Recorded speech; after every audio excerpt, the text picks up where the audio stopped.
Hey, yo, it's me, Pops Van Marmalade, and you're watching the Comics-Related Madness Network. Uh-huh. So come get some. CromCon. CromCon.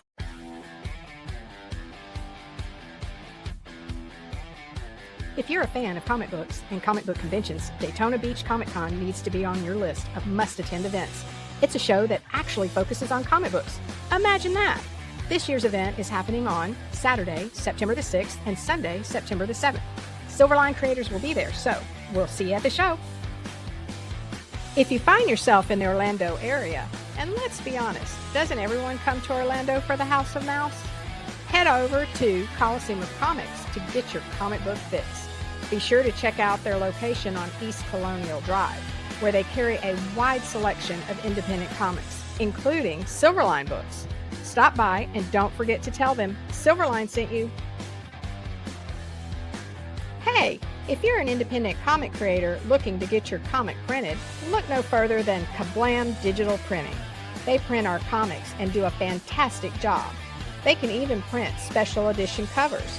When you reach out to them, be sure to tell them Silverline sent you. Looking for a bold way to boost your business?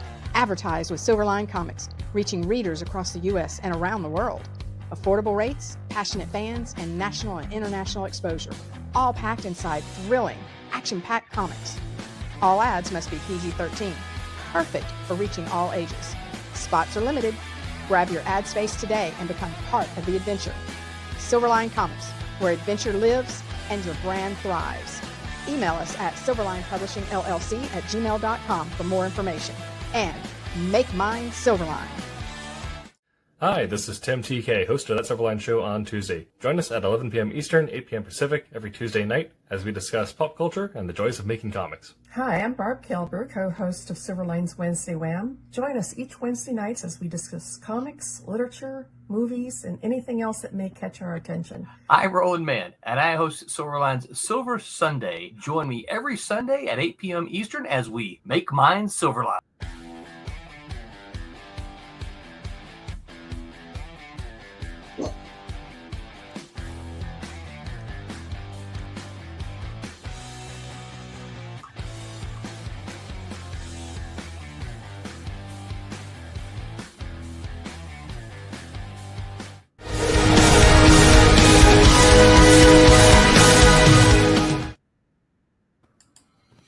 Hello, Internet. Welcome to That Silverline Show on Tuesday. I'm your host, Tim TK, joined as always by Ron Fortier. Howdy, y'all. Brent Larson. Howdy, all. And David Rios. Hello. Sorry, I'm muting myself for a couple more minutes, but I'm here. That's fine. And tonight we'll be talking about plotting. So, much like what villains do in comics, it is the constructing of a plan to then execute upon. If you're writing, that typically means, creating your beats and creating the plot of the comic. But I'm sure as we are wont to segue and rabbit trail, we'll probably be talking about other forms of plotting as well.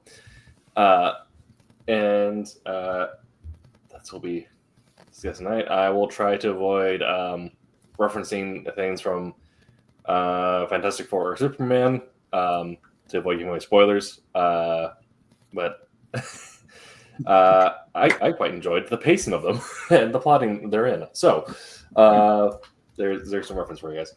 I guess also something we might be worth mentioning for those of you watching live, as Ron mentioned before in our little green room talk. Just recently, a tsunami warning was issued for the coasts of Oregon, Washington, and California. So if you're on those coasts, please stay safe. The one in Oregon is saying it's not going to be major. They're suspecting 1 to 2 feet, but crusting over the beachhead, not actually making its way into most of the towns. But if you're in like Newport, Florence, or wherever have you, take care of yourselves. And if you're in Hawaii or in the East Asian coastal cities as well. Please take care of yourselves. Yeah, this is the result of an 8.8 earthquake on the coast of Russia late this afternoon. Yeah. And I mean, really, considering it right now on the scale since recording, it's perhaps the 6th most powerful earthquake to hit that area, and literally launched the tsunami. It's already gone down the coast of Japan, and basically it's barreling down towards the Hawaiian Islands. So the sirens and alarms have been going off on all the major islands all afternoon, and they're really telling people to get out of the low-lying areas and get up into high country. If you're in a building or whatever, get up beyond the 4th or 5th floor. So yeah, supposed to hit later tonight, after dark, around midnight or whatever. It's going to be interesting to see what we find when we wake up tomorrow morning. Absolutely. Okay. And this is summer. This is the height of the tourist season in Hawaii. Yeah. So scary stuff. Engines for sure, but wishing everyone the best, and stay safe. Please. Yes. Okay, but getting into it, talking about plotting. We do have 3 writers here, and David as a colorist, but also an enjoyer of comics, will have his own opinions on plot as well. But I guess we can get into it by starting the most basic form of constructing the plot, which is the pre-writing. That is the actual, before putting down the final words that will be in front of people's faces. It's the taking the amorphous goo of ideas and thoughts and cool scene ideas in your brain and organizing it in some way to later turn into a comic. So I'll open it before you guys. What is your first step in sort of the pre-write of taking ideas for scenes or quotes, and where's the point where you go, wait, I can actually make a story out of this, I need to put this somewhere? I mean, if I'm working on a project and I have an idea for a story, all right, whether it's a single issue or a miniseries or whatever, all right, I mean, basically when the general idea of the story comes, it's like silly putty clay, all right. It's just, you have an idea, all right. So okay, let's shape this thing, all right. Let's start putting it together, and you just really go back to what's basic. I mean, when I was considering the topic for tonight, I pulled out old Daniel Webster and checked the basic definition of a plot, and it's basically setting up the series of events in a play, a narrative, or a novel, and setting them up to tell a story, i.e. what we were taught, I think, all the way back in high school. Every story has a beginning, a middle, and an end. So out of that silly putty idea, that's what you start giving thought to. Okay, this is an idea for a story, all right, this is what I want to tell people. All right, so what's the beginning? What's the middle, which is generally a lot of times the meat of the story, and then what's the finale? What's the point? What's the image I saw in my head? And I don't know about the rest of you guys, but over the years, especially working comic scripts, never mind short stories or novels, all right, this whole concept of you've always got to work to a page count. Mm-hmm. So years ago, all right, just to keep things as visual as I could make them, I created basically a page with square grids, all right? And I publish one of those out from my printer. I sit there, and if the comic I'm working on has X number of pages, that's what I write off on the blocks. 1, 2, 3, 4, 5, 6, 7, 8, 9, blah, blah, blah, right? So that mentally, as I'm writing, all right, I might look at that grid and write like the first 2 tiers and say beginning, next 2 tiers, middle, next 2 tiers, finale and climax. And as I write the script, I take time, the end of my writing hour, 2 hours, or whatever, to check off those boxes. And I'm visually giving myself a cue all the time about what's the limit? Where do I put the beginning? How much time do I have to tell the story in the middle? What do I have left for the finale and whatever?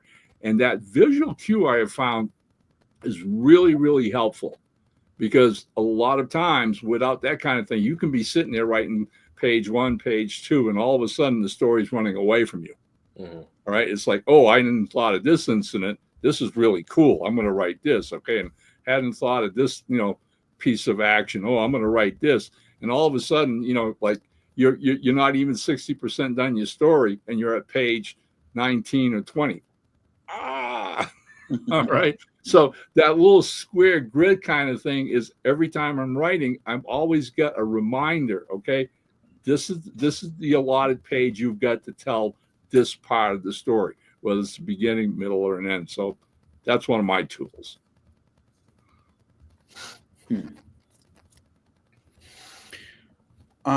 It's funny. I've written several stories, and I genuinely don't think I've done the same thing each time. So I don't really have much of a process, but I will say this. When I think about writing a story, I start somewhere and then just say, what if this happened?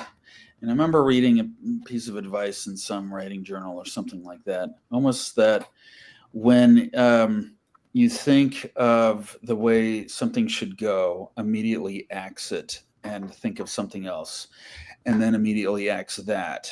And I think they were like, get to the 10th thing, and that might be the one to go with. I don't think I'm that fascist about it, but I also admit I hate stories where I guess the ending before I get there. Yeah. They're immediately on my blacklist. So if I can tell a story where I'm fairly sure nobody knows where I'm going until I get there, then I feel pretty confident about it, and that's when I start building into it. And so that's another thing that I do. So Yeah. I fall into that summer vein that I will bounce between a couple different. I have my main methodology, which I do most of the time, but there have been a few times where I'll do something else, or if I have an idea that I'm not sure if it fits into a story yet, or I'm like, is this just a cool quote, or is this a vignette, or something that like I need to find a home for it later? I might go through and actually just write the scene that I think that would fit into, and then like, is this a story that I actually want to write, or am I going to try and put this on the back burner and save it for something later and use it as a scene in a later story? And then I just have like a Google Doc of like 2 to 3 page like excerpts that are just different scenes that are waiting to find homes. But for the most part, if I'm traveling, I'll put it like in a note in my phone, whatever is the inciting idea or concept, and then transpose it to a 3x5 card.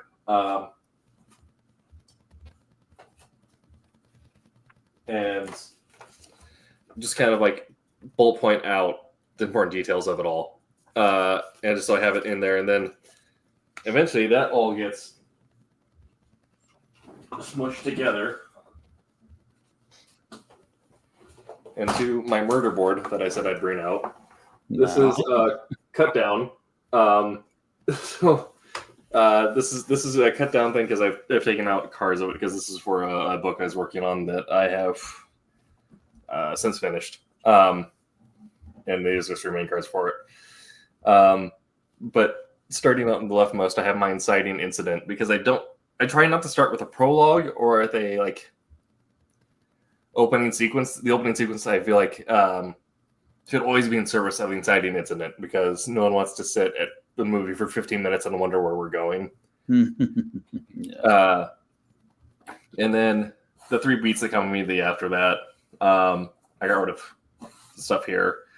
And then I have my halfway turn and my season of the elixir. And I would also like write like the subsequent beats after each one of those. And so I kind of get my major points across the top, and then my chapter count or my sub points underneath each of those that would connect each of the major points of the plot.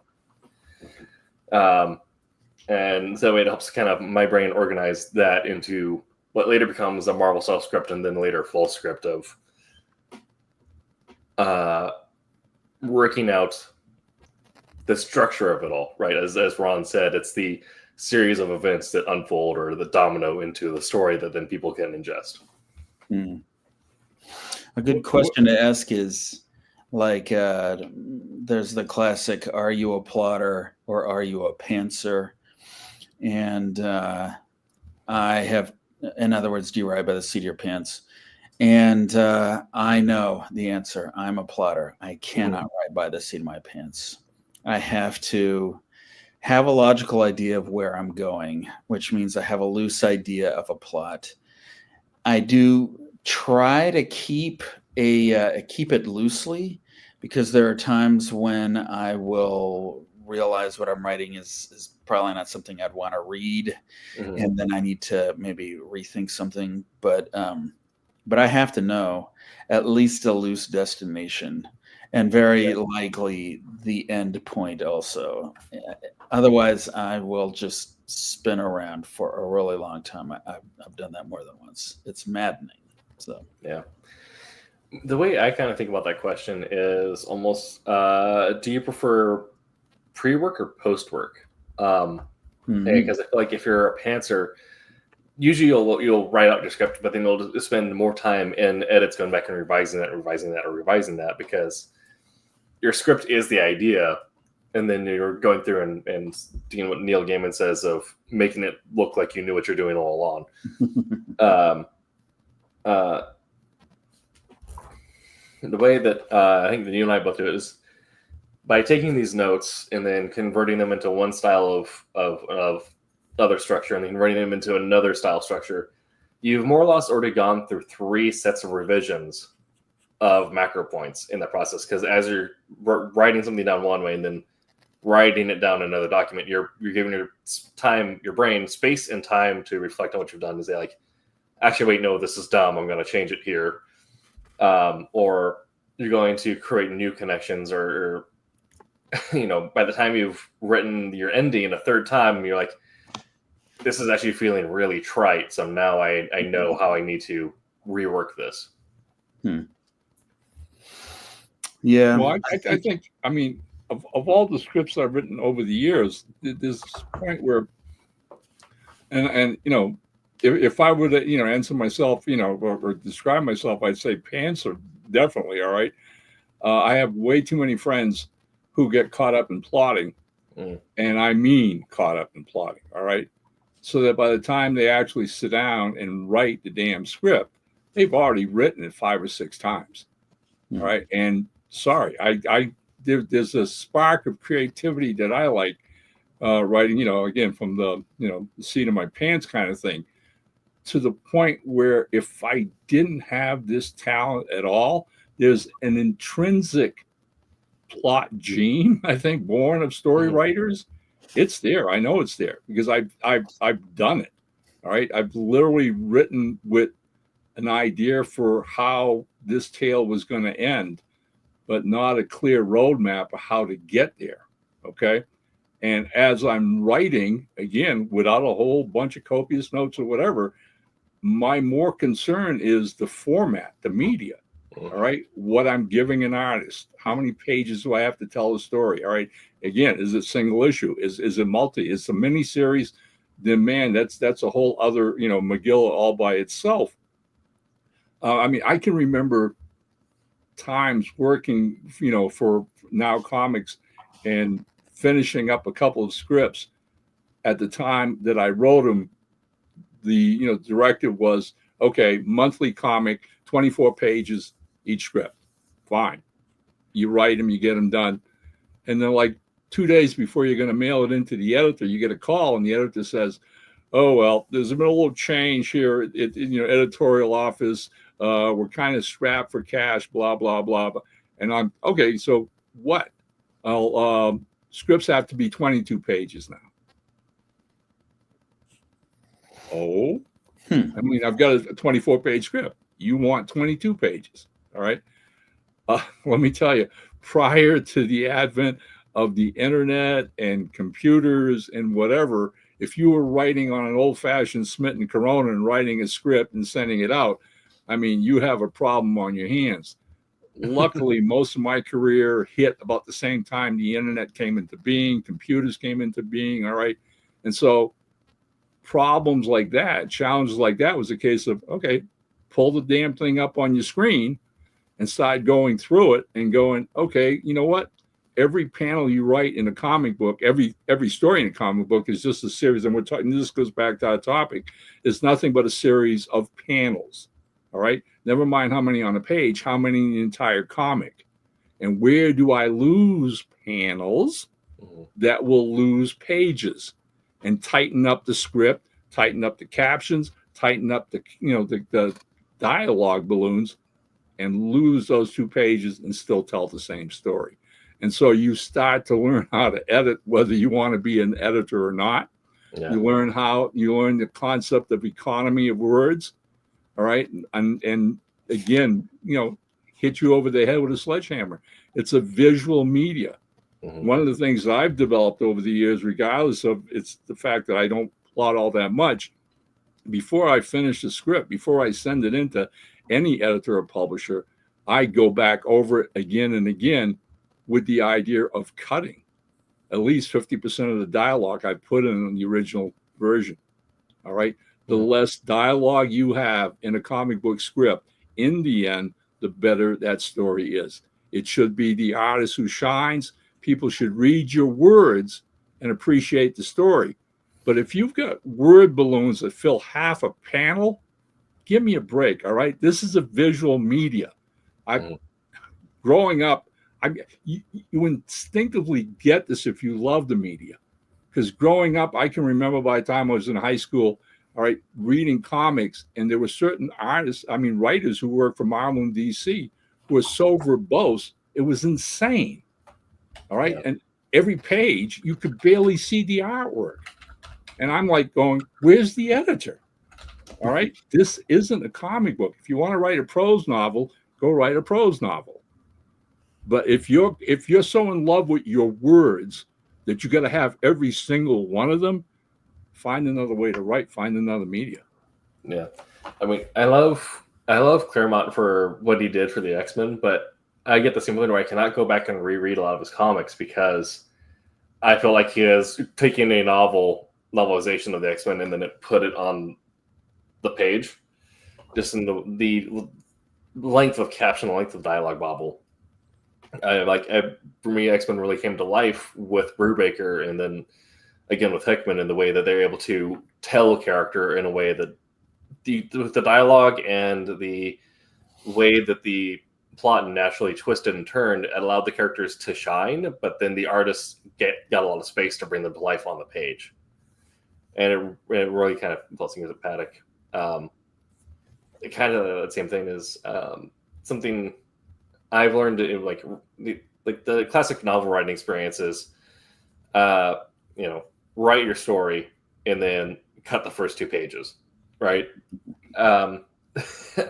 I feel like that is also true in comics or any writing craft, but in comics and visual media, I feel like that's something that with movies in particular, the last 3 years-ish, I feel like we really kind of saw what happens if you don't go through and give yourself good cuts, which is why I'm glad that, Superman and Fantastic Four are 1.5, 2 hours and not 3, because you end up getting to a space where, we've talked about before, the importance of giving your characters and plots time to breathe. I feel like if you give yourself too much time, instead that just becomes air. And so, when you think about the classic selling point of Shadow Johnson advertising the X-Men cartoon on Cartoon Network back in the day, is like, that's the thrilling X-Men, the extravagant X-Men, blah blah. Your story needs to be thrilling in some way. So, knowing that I have 22 pages, I'm going to write for 25 because I'm knowing that I'm going to need to cut a lot of stuff to really focus in on what I'm doing, and making sure that if I do have a moment where it's breathing, it's not air, it's a moment before you jump back into a scene.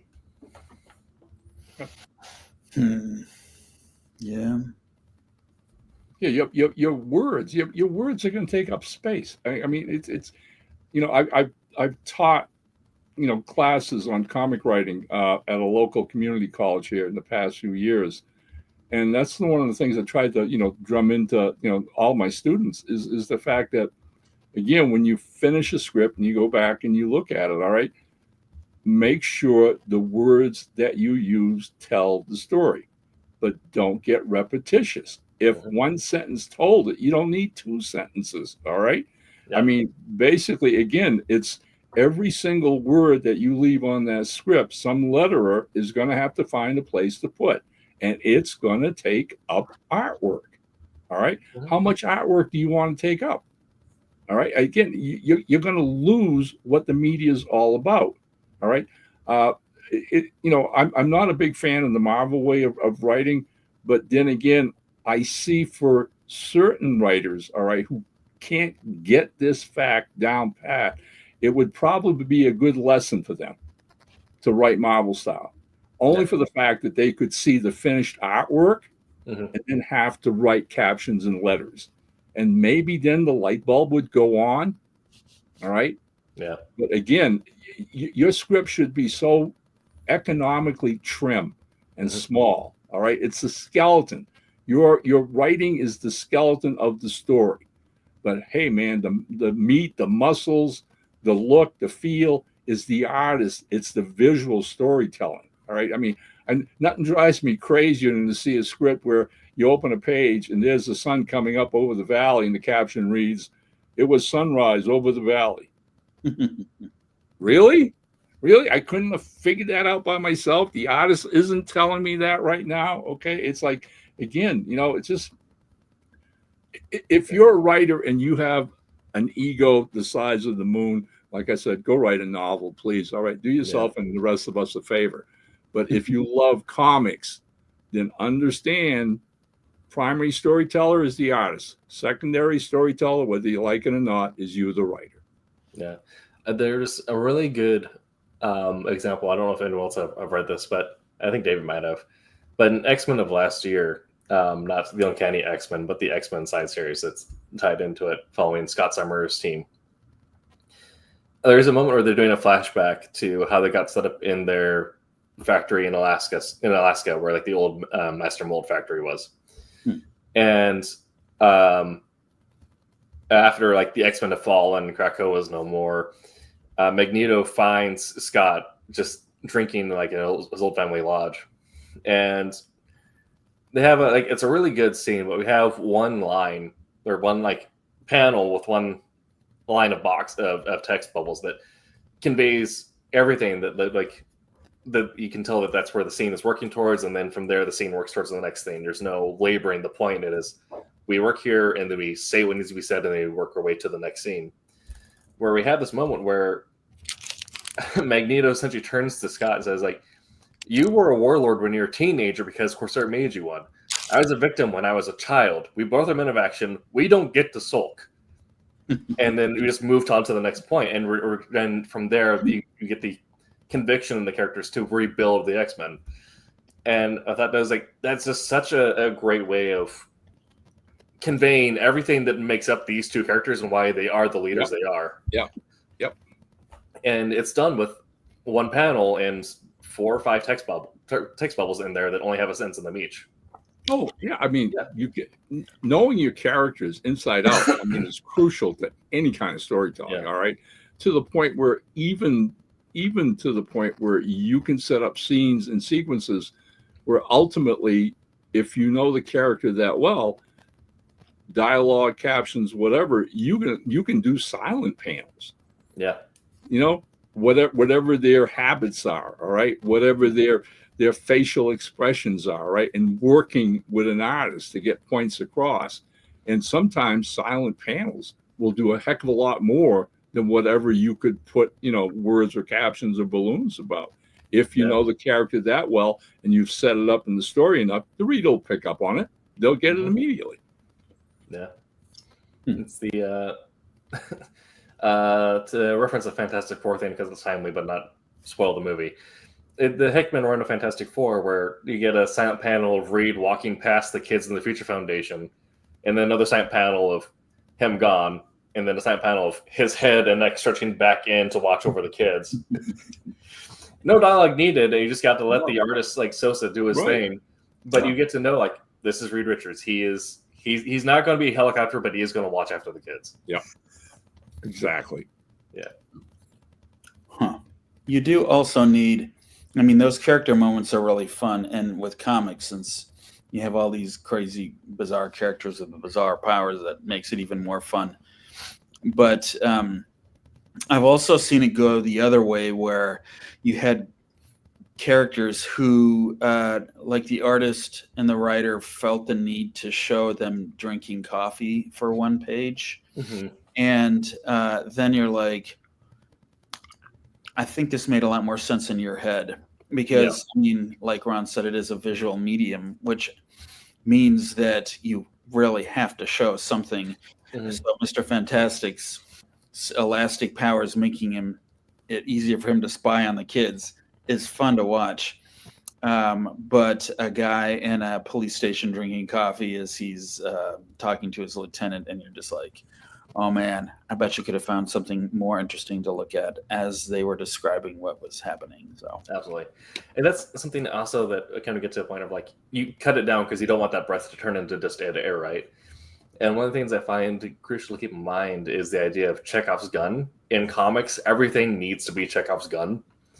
Like, if there's a panel of them drinking coffee, that coffee either needs to start rumbling to show something is coming, that needs to be a callback in the last page of the comic. Like, there needs to be plot relevance in this moment happening. Well, I mean, you can create visual what bits, all right, that again just simply enhance what the scene's doing or whatever. Because as we're talking about this, I'm thinking to myself, years ago, in one of the issues of my comedy superhero, Mr. Jigsaw, Man of 1,000 Parts. Okay. So Jiggy basically can dismember himself at will anytime he wants and control his body parts while he's doing it.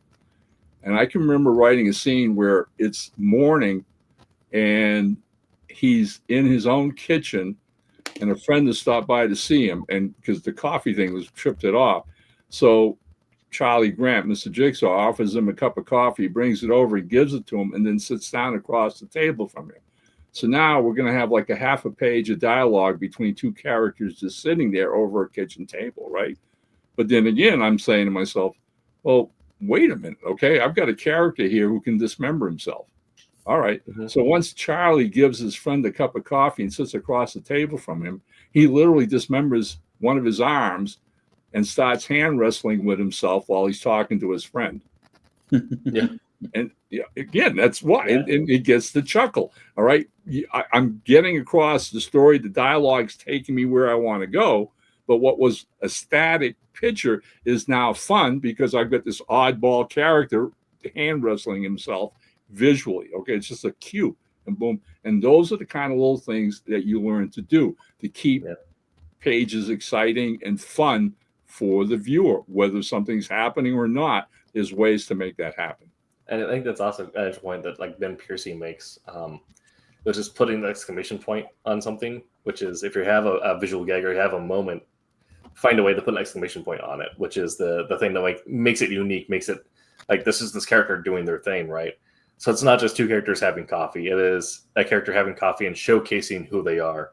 Yep. Or so you get a point to learn more about them. It's Matt Fraction's Hawkeye, where his coffee scene is him downing an entire pot fresh off the brewer because his adrenaline system is so shot at this point that that's it. No one needs to wake up. In that same X-Men comic I referenced, when Cyclops crumples up a beer can and throws it, Magneto catches it and uncramples it and brings it back to Scott.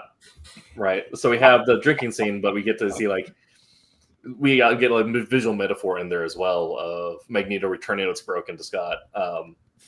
When I wrote Wolf Hunter in the second issue, there is Wolf Hunter is a weird example for this because it is a slow burn spy thriller. But because of that, you have to do a lot of visual cues like you would do in a spy movie where his eyes have to be kind of ADHD out, surveilling everyone around him, looking for tells, looking for things like that. So when you have two characters sitting at a bar, one of them drinking a heavy drink, one of them drinking tea, he brings reference to that. We see a character fiddling with their ring, and then we get like a little bit of thing where he's making a mental note of that. And kind of you can spend a lot of time on these panels doing these small mundane acts, but making it part of the character if he's making mental note of all these small mundane acts that while it would normally be a boring thing, you literally have a character in the story telling you, well, no, what you're seeing right now means this.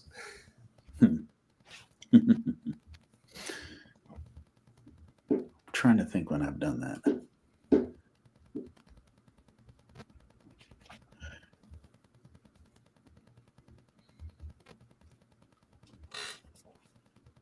Nothing comes to mind, but that does sound like a pretty common technique, especially when you were talking comics and you can't just have close up on Cap, close up on Tony, close up on Cap. Oh, but this time he's in profile. So, yeah. I mean, that's when you have the Civil War thing where you have Cap's bubbles where he's talking about like his friendship with Tony, and it says like, I know exactly how he's going to screw me. Like, you have that moment where you have the character's inner monologue that is almost running contrary to the scene happening in front of you. Which then if you're doing something like that, it's more perhaps less action heavy and more plot heavy, like a spy comic or like something like that, that also gives you a lot of space to work in the fact that at some point you are going to lie to the reader, because that is the nature of doing a mystery thriller. And so when you're presenting, you almost have to like obfuscate by presenting the reader enough information they feel like they know what's happening, but then they can't actually track the characters in the moment, the same way that your protagonist is losing track of the bad guy in the moment. Yeah. So I mean, let's bring up, the concept of this discussion to the next level, i.e., if you're plotting something, all right, do you guys approach a longer series in a different way than a single issue or like a 2 or 3 issue miniseries? Because, I'm thinking about this, and we're getting ready right now to basically, hopefully within the next month or so, release issue number 5 of Beyond the Stars. And we've 1 issue left of a 6-issue miniseries. And 2 years ago, when I put this thing together, I had these ideas in my head. And again, being a person who doesn't overly plot, all right, it was basically sitting down one day in the PC and writing issue 1, this is what has to happen, issue 2, and a really loose outline, and then started working on it, right? So here we are 2 years later, and its fruition is almost done. I've finished the scripts. Andrea Bermuda, my artist, is, like I said, has finished the artwork for issue 5. It looks absolutely fantastic. And overall, I'm really happy with the way the plot fit each of those 6 chapters. And I'm excited to get 5 out, especially, again, to lean to hopefully by the end of the year to wrap it all up, to get 6 out. And hopefully we did our job, that we brought readers along on a rather long journey of action, science fiction, and adventure. But there, if nothing else, there's a lot more pressure, weight, and responsibility in plotting a longer series. And I'm curious as to your own thoughts and feelings. Yeah. Bert, do you want to go first, or? Well, Kalis, in my mind, is turning out to be a 14-issue miniseries. So the way I look at it is I've always known how it's going to end. But there are significant things that have to line up, and those are a bit more fluid. And since we're talking comics, and I've been generally working with 4-issue arcs, then I have to have something that I will accomplish by the end of the 4th issue. And so the first arc in Kalis, it started with Scott plummeting to Earth.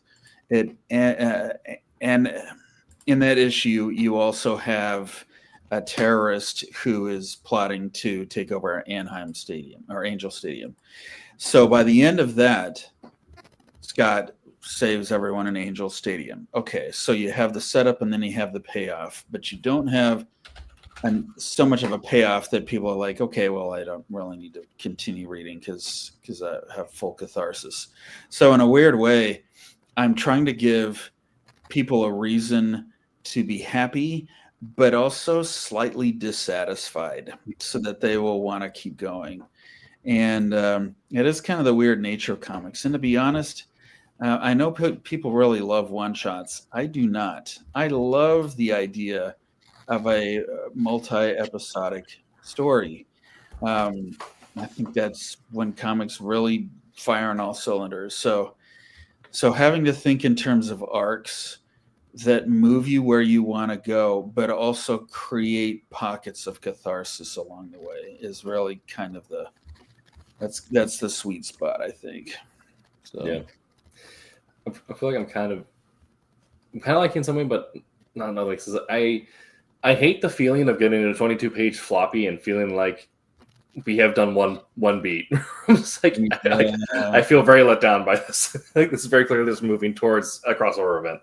yeah. Which is why if I'm buying physical, like usually I'm getting like a trade or a collected edition because I want to be able to sit down with it or digital or on stuff on my phone. I kind of don't care because I'm reading a floppy like on my like not on my commute. That's dangerous, but while I'm waiting outside my office or on my lunch break or whatever. But I will kind of onion it where I don't necessarily treat everything like the hero's journey, despite the fact that the more I write, the more I realize that everything is just regurgitating the hero's journey. I think that there is some wisdom in every mythology. Like every mythology is all mythology, as well as the idea that there are two stories, which is a stranger comes to town or a guy leaves town. Usually everything permeates somewhere in between those things.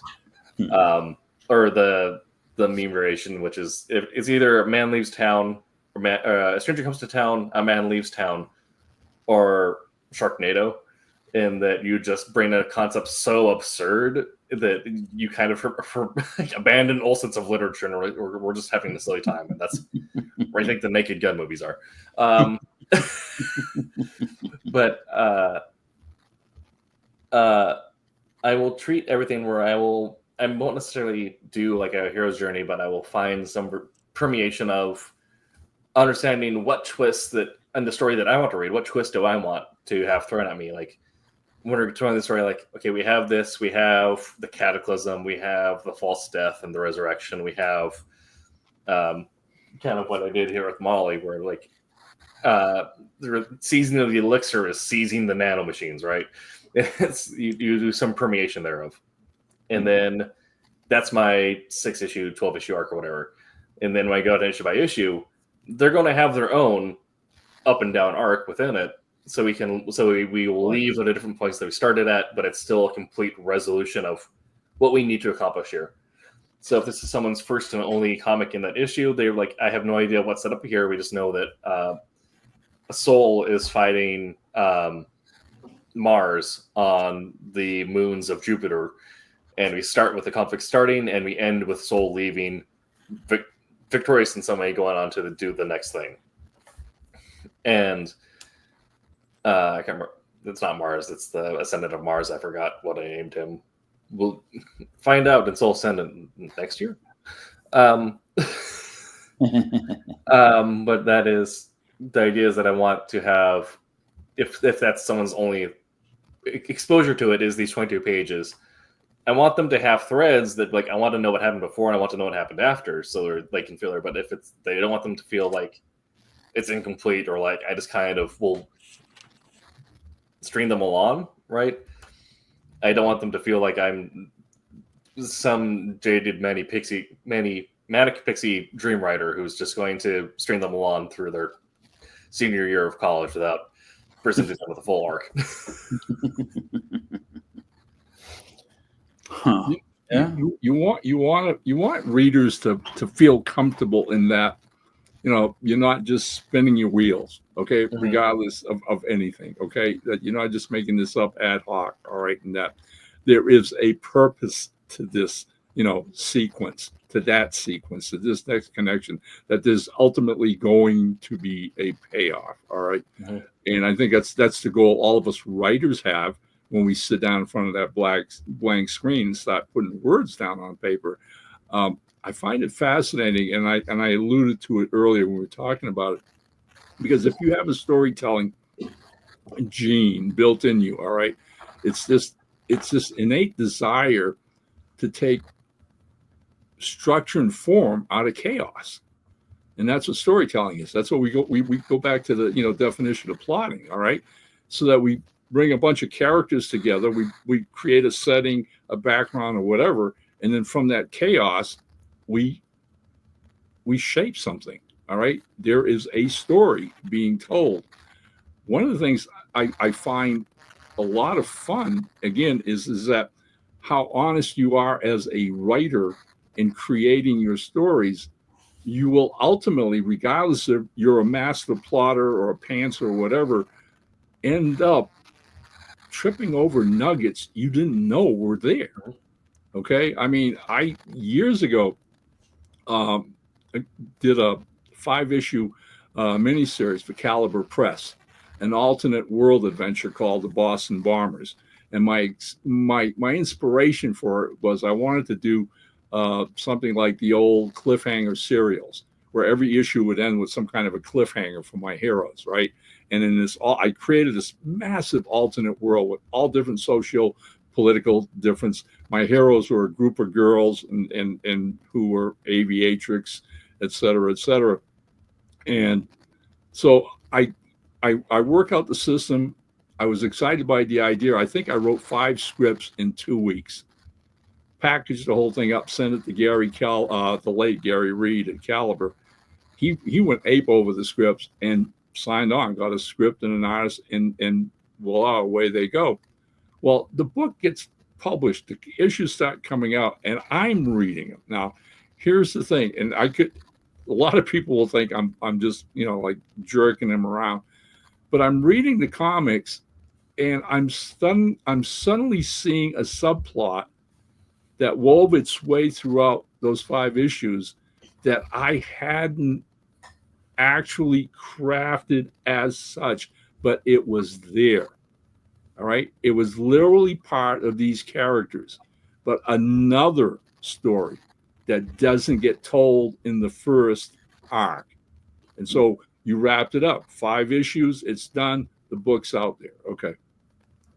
Years go by, and I run into other people who, for whatever reasons, were fan of the series. And then that included people like Mike Barr and Harlan Ellison, who out of the blue called me one day and started talking to me about Boston Bombers. All right. And I mean, you want to talk about being humble. Okay. It's like, okay, well, this was a great little action adventure series. I'm glad people enjoyed it.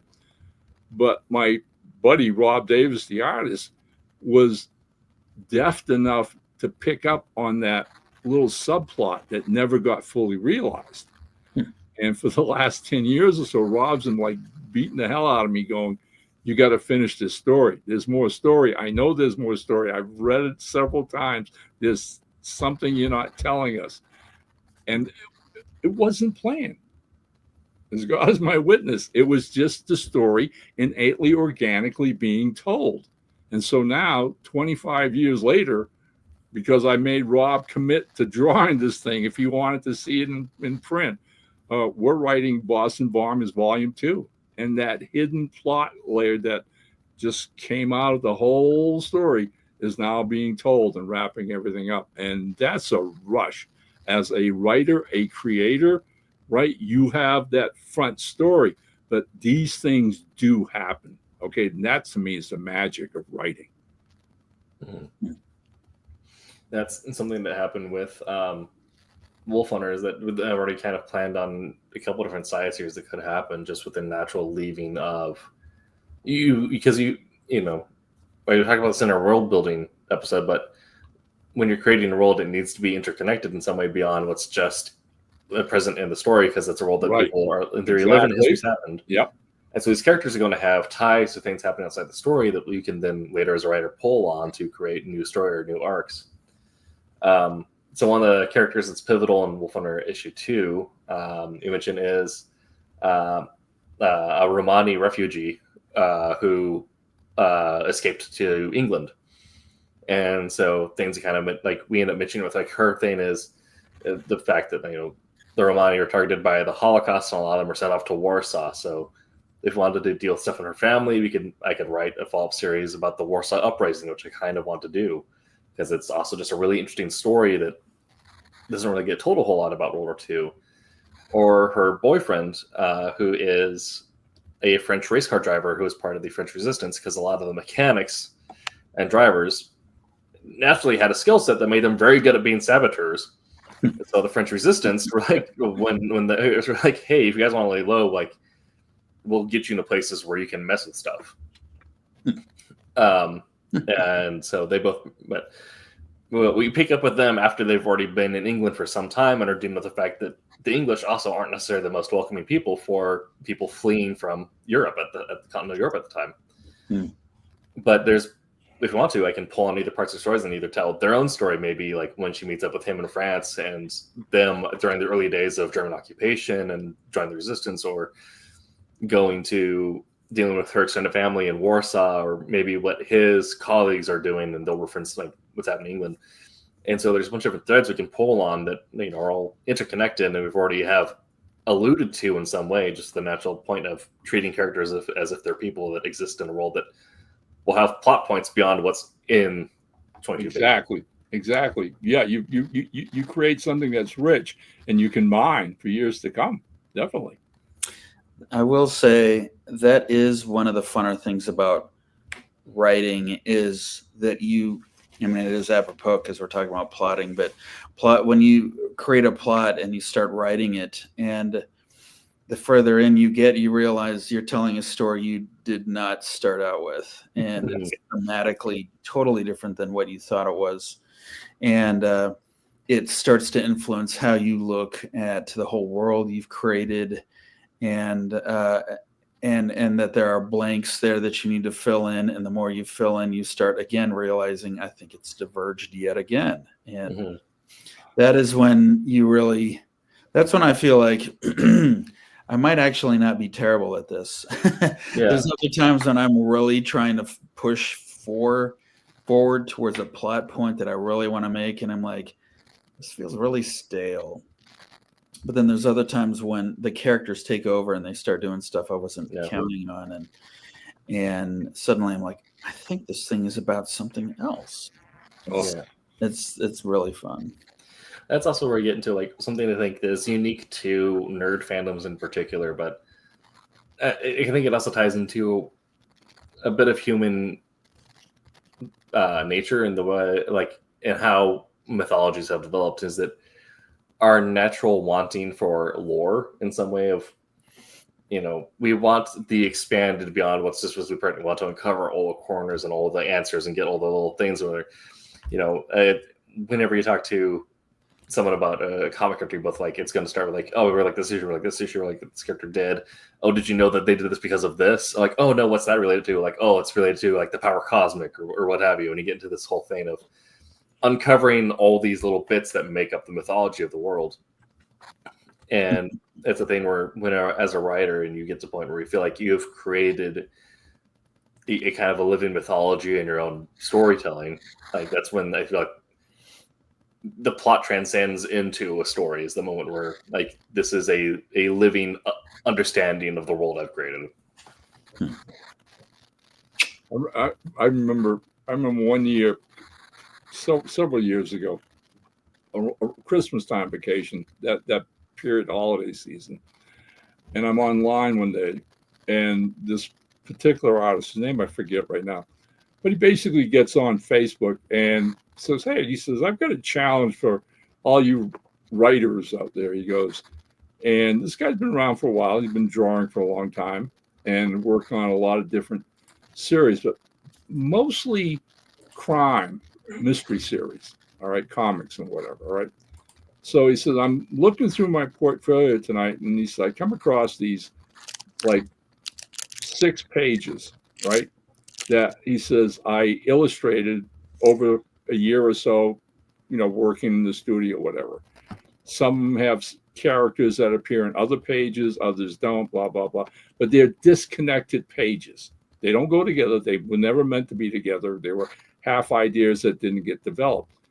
I'm just curious. He goes, I'd like to challenge any writer out there. I'll send you the 8 pages or the 6 pages, and you assemble it and make a story from it. Well, man, I just love that idea. I said, really? Okay. I raised my hand. So did I think of 5 or 6 others of us. All right. And sure enough, sent us his email, started dropping down the pages, JPEGs, printed all of them out, put them down in front of me on my writing desk. And for about a day and a half, just kept changing the pages around from this one, this. And sure enough, there were a couple of characters that appeared in one page that appeared in another, a girl on one page or another. One page was 2 cops looking over a dead body in the park. Another page, somebody's, opening up a box with a dead head in it. So it was all crime. It was all gangster stuff, right? But where was the story? How did the images be? And that's what I'm talking about, storytelling. All right. It's like, this is chaos. How do I make it not?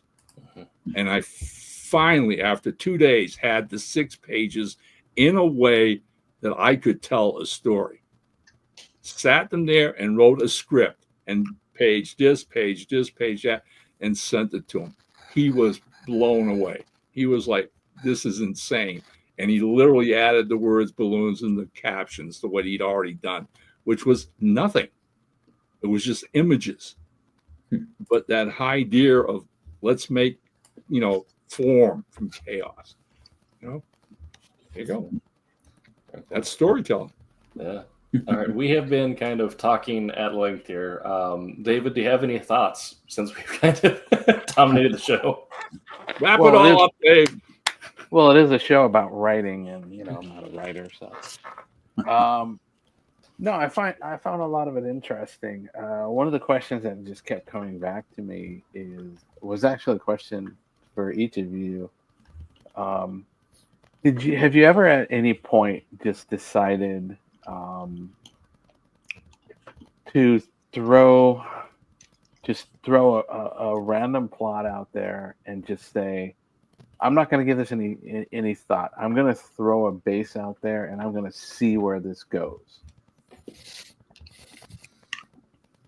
Yes, and I think those have sometimes turned into my funniest or most unique, interesting concepts. One of them I'm currently trying to get made, which was something that McKinsey and I actually worked out on the show. There's some variation thereof about the sentient mushroom skateboarder who his whole thing is that he accidentally gets everyone around him high because he is a mushroom.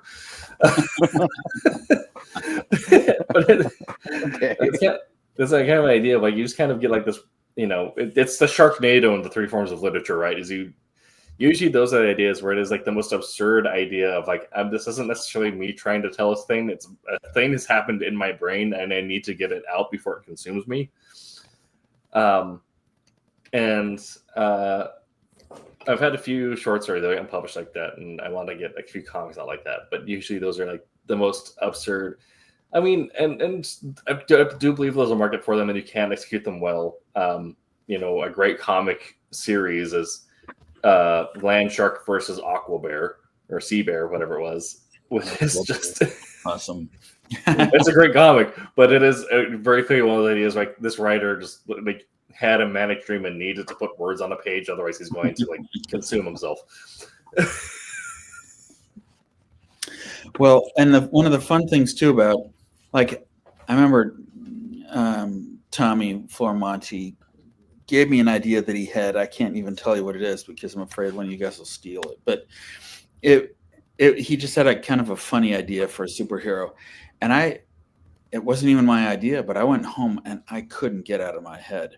And I started writing in my head where I thought it would go. And it's this deep, sad, kind of tragic commentary on aging and how we want the world to see us and what are we willing to do if the world needs more than that. And And it's like, I mean, in the end, that is kind of the cool thing about plotting and storytelling and all that is when you get an idea or when you hear an idea and you just can't let it go, it's because your mind is starting to do the work without you, basically, which is when you get your best stuff.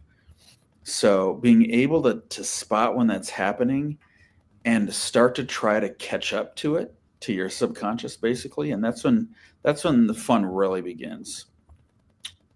Well, I mean, Dave, your question is loaded as far as you and me are concerned right now, okay? Because literally both you and I are caught up in something that basically took off like that, like a rock without any plan.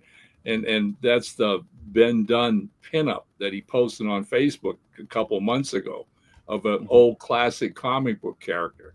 And Ben Dunn did such a radical reimagining in his pinup, all right, with a challenge out there. Hey, anybody want to do something with this? Can you do something with this? And the pinup blew me away. It was just like, man, this is about as different from this original character as you can get. So where's the story in this? But man, I'd love to find it. So I immediately got back to Ben and said, give me a shot at this. I'd like to try this. Okay. I'd like to make something out of this pinup. All right. An actual comic series or whatever. So then while even ideas are starting to percolate, I go and get Dave and pull him into this thing and get this Nigerian kid Dami to letter it. And I've got these guys hooked up waiting for me.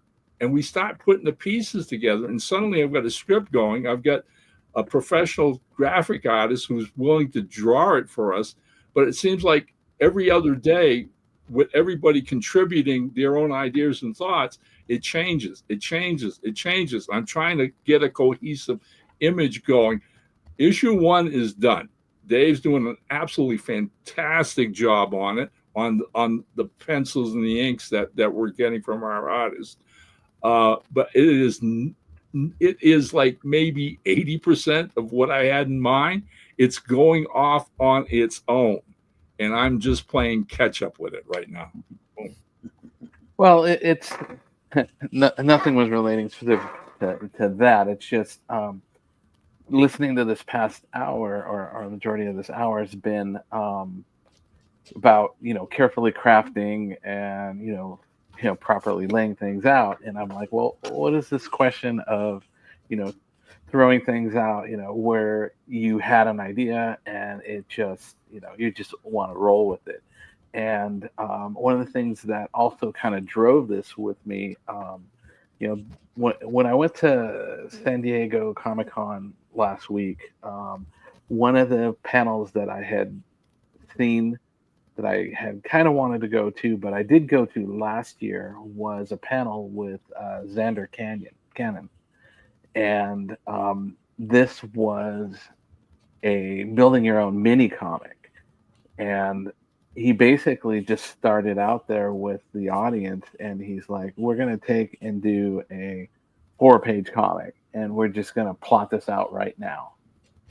and it was no thought, no anything, just what are we starting with? And this thing started with a ghost, and just as things went along, that drove the story. So for me, when I was thinking about this question was, like I said, a lot of what you like Tim and his murder board and all that stuff, where you start out in the traditional ways, you usually start out with something and you kind of follow your original set pattern of, like Ron, you said at the beginning, the beginning, the middle, and the end, and you flesh it out and then you end up with this end result. And it's like I said, the question is more of, what about the cases, or have you played around with just throwing something out there and building it on it by the seat of your pants? And sometimes those things get the most unique. Totally. Kind of to play on that. I actually have 2 examples of how that I've taken that that metamorphosis and portrayed it into 2 things that have actually been published. One where like it was literally just I have idea spaghetti and I'm going to throw it at a page. It doesn't turn anything, but it turns into a vignette, like a piece of flash fiction, and I sell that off to a flash fiction journal, which was about it was the spin on the devil went down to Georgia, but it was what if instead it was heavy metal themed. So it was some like Finnish death metal guitarist whose wife died, so he needs to get her soul back. So he challenges the devil to a battle of the bands in hell, essentially. And the other one where I've taken that spaghetti and then it has morphed into the murder board and then into an ongoing arc, which is Soul Ascendant. As like it is this grand cosmic mythology space opera, but it came from me playing Destiny 2 late at night and just having the thought, maybe a few beers deep, being like, what if the Romans were right? What if the planets were gods? And then the idea sticking with me, and I got up in the morning like, oh no, I need to start plotting this. Inspiration. Yeah. Yeah, and sometimes those things, I don't know, they could potentially be something that you just don't work, but that may spawn a completely different idea that, maybe you bring into your traditional, telling, your format and all that, and it does work into a completely separate story. So I just thought it was something, just a question to see if you guys had gone that direction. So, cool. The thing to remember about all of this in the end is, hey, for every idea that actually ends up working, there are another dozen in the back attic of your brain that didn't make it there. Mm-hmm. I was one of the things I did sit in on a panel. It was more art related than the writing aspect of it. But I thought was interesting was it was a comicsology horror panel, and it had Becky Cloonan on it. And they were all the panelists were talking about when they submit things, and generally with a lot of them they're submitting like 3 ideas when they're doing their artwork and all this, and it's a matter of they have to provide alternates, and hopefully they can drive the editor into choosing the option that they want to do. They can subtly hint and all that stuff. But I can imagine that, that may be the same also. I don't know if maybe it's more prevalent when you're starting. I know Becky is not starting, but from a writer's aspect of it, do you see that people would possibly have to do more of a few different submissions or tweaks on the thing initially, whereas once you've been more and more established, like this guy right here, that you've a lot of people are used to your way of working and the stories that they've seen, that you've got maybe more leeway that people say, all right, well, I'm going to trust that you're going to give me a good, a good story, and go from there. So I guess maybe the more the question is it something that a new writer may have to propose, a couple of different options on their theme to get that, versus somebody who's, I've got it in my head and, trust me, it's going to work type thing? Well, I mean, yeah, there's a line, all right, really about the business as far as being a writer, all right, and it's not set in any particular place, uniformly. It's basically on the person, the talent, and what I'm getting at is there's a point that you start working in this business and you're submitting and you're submitting and you're submitting and you're submitting and you're submitting. All right. And you keep collecting rejection slips and whatever until you start selling. And all of a sudden you get a sale, maybe another, another rejection, but then another sale, another rejection, another sale. And then you get established. And this works for everybody in this business, whether it's fast, slow, or quick. But there comes a point, and it's like you don't even, I think, sometimes realize it if you've been doing this long enough, where all of a sudden you wake up one morning and you have an email with a publisher or editor asking you, hey, can you give me something? And suddenly it's like, whoa, what just happened here? I'm not knocking on somebody's door. They're knocking on mine. And trust me, okay, 50 years of doing this, guys, okay? That's only happened to me in the last 10 years. So it took 40 years to get to a point where people said, oh, yeah, he's established. He knows what he's doing, and I can trust him. And so now, it's not unusual. I get people coming to me and say, can you write this for me? Can you contribute to this anthology? Can you help me out with this, Ron? Or whatever. And that's that golden nirvana. All right. It's like, hallelujah. It's nice to have somebody ask you for a story. Yeah. I guess I get a question from Pops. I have not heard anything about the Arc book project, but Roland may have put something in the general Silverline chat that I've muted because it is too many notifications to deal with. but yeah, I mean, if Roland reaches out to us, I'm sure we'll happily contribute something. Something that always happens, like I guess in terms of plotting your career, is that especially if people go to a college for the arts, right? I feel like sometimes this program can be misleading to thinking that you're only jumping straight into working with the big two, or even working on bigger independent projects that will make you financially solvent off the rep. Everyone thinks that they need to be like Donny Katz, working on 8 books a month by 30 and being like the sole breadwinner for his family, right? Like, and not realizing that's the exception. Like, and that man has worked himself to the bone because he's kind of in a position where he needs to.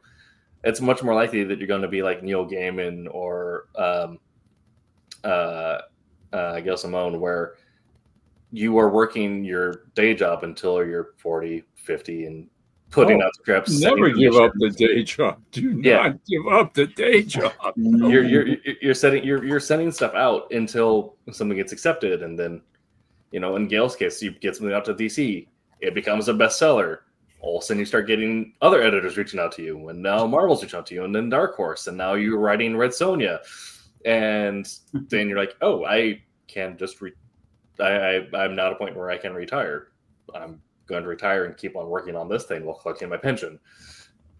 And it's that point of you plotting your career as your, plot in terms of the 12-issue arc in terms of your career. It's not going to be a one shot. Mm-hmm. All right, and we'll reach out to you, Pops. Okay, but yeah, this has been That's a Fun Show on Tuesday. I'll find our subject for next week. I open up my other tab real quick here. That is going to be on the 1st. I need to mark on my calendar that I will not be here on the 12th because that's my anniversary, so I probably should not miss that. Maybe not. Good idea, Tim. Good idea. All right, the 5th is going to be the long con, with advantages and disadvantages of working at longer conventions versus day conventions, or any sort of in-person or selling event. The one-off like short ones that you'll see at community colleges or where have you, versus the perhaps the more established SDCCs where David was for a while, and other such things. So we'll be getting into all of that next week. All right. But until that time, Here we go. Make Make mine Silverline. Hi, I'm Dave Dorman. Make mine Silverline.